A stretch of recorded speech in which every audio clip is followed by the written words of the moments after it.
আমাদের চেম্বারে প্রায় সময়ই রোগী আসে, এসে বলে যে মুখে রুচি নেই, জন্ডিস হয়েছে।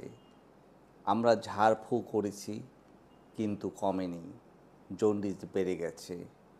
আজকের ভিডিওতে জন্ডিসের নানা কুসংস্কারের দিক নিয়ে আলোচনা করার চেষ্টা করব। বলছি আমি ডাক্তার পঙ্কজ। আপনাদের সকলকে স্বাগত জানাচ্ছি আমার ছোট্ট ইউটিউব চ্যানেল হেলথ মেসেজে। প্রথমে আমরা জানব যে জন্ডিস কী। জন্ডিস হলো এক ধরনের সিমটম, মানে উপসর্গ, যেখানে গায়ের রং হলুদ হয়ে যায়, চোখ হলুদ হয়ে যায়, প্রস্রাব হলুদ হয়ে যায়। কারণ কি? বিলিরুবিন নামক এক ধরনের রঞ্জক পদার্থ বেড়ে যায় রক্তে। বিলিরুবিন নামক রঞ্জক পদার্থ বেড়ে যাওয়ার কারণেই যে সিমটমগুলি হয় সেটাই হলো জন্ডিস। জন্ডিস নিজে কোনো রোগ নয়, এটা অন্য কোনো রোগের উপসর্গ।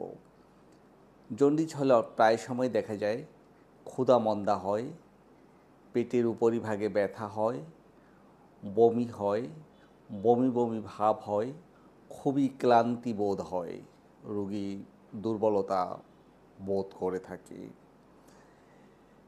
দেখা যায় নানা কারণে এই জন্ডিস হয়।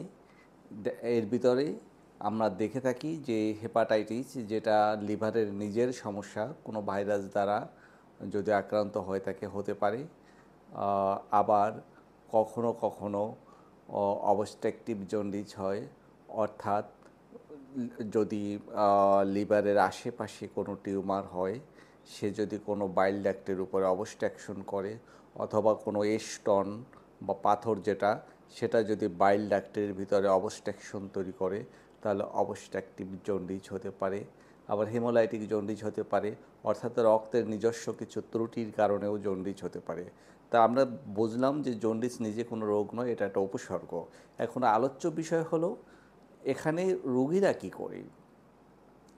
রোগীরা প্রায় সময় মনে করে খেতে না পারলে যে এটা জন্ডিস হয়েছে। মূলত তা না।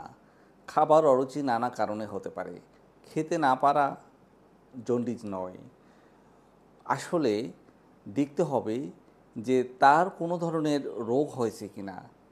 যে সমস্যাগুলি আমরা বললাম, অর্থাৎ লিভারের নিজের কোনো রোগ হয়েছে কি না, স্টোন হয়েছে কি না, অথবা কোনো টিউমার হয়েছে কি না, অথবা রক্তের নিজের কোনো রোগ হয়েছে কি না, রক্তকণিকা ভেঙে গেছে, সেক্ষেত্রে জন্ডিস হয়েছে কি না, এই জিনিসগুলি হয়েছে কি না, যেখান থেকে এই উপসর্গ প্রকাশ পেতে পারে। এখন রোগীরা যেটা করে থাকে, আমাদের এলাকায় যেটা আমি দেখে থাকি এবং পেয়ে থাকি, সেটা হলো ঝাঁফু করে, ঝাঁফু করে। এবং আমি শুধু সাধারণ রোগীদের না, অনেক শিক্ষিত মানুষকেও দেখেছি তারা এই ঝাঁফুকে বিশ্বাস করে থাকে। আপনাদেরকে বলছি, ঝাঁফু সম্পূর্ণরূপে অন্ধবিশ্বাস।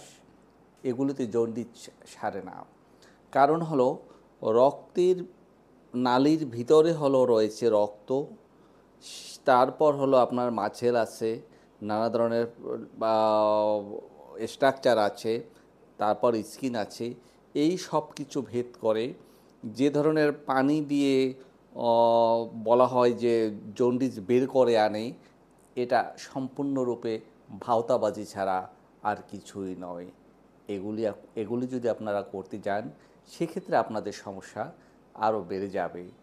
আরও সমস্যা বেড়ে যেয়ে কখনো কখনো মারাত্মক কমপ্লিকেশনস ডেভেলপ করতে পারে।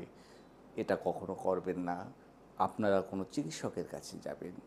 কেউ কেউ নানা ধরনের মালা গলায় দেয়, যে মালা গলায় দিলে তাদের বিশ্বাস যে জন্ডিস ভালো হয়ে যাবে।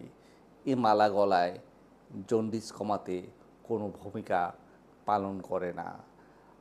তাহলে কয়েকটা এখানে আমি পয়েন্ট বলবো। এক হলো খাবার অরুচি মানেই জন্ডিস নয়।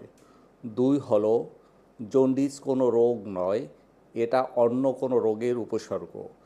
তিন হলো যদি জন্ডিস হয় তাহলে কোনো ঝাঁফু করা যাবে না। ঝাঁফু করলে জন্ডিস কখনো ভালো হয় না। জন্ডিস ভালো হয় রেস্টে থাকলে, এবং কিছু ঔষধ আছে যেখানে চিকিৎসার মাধ্যমে এটা ভালো করতে হয়।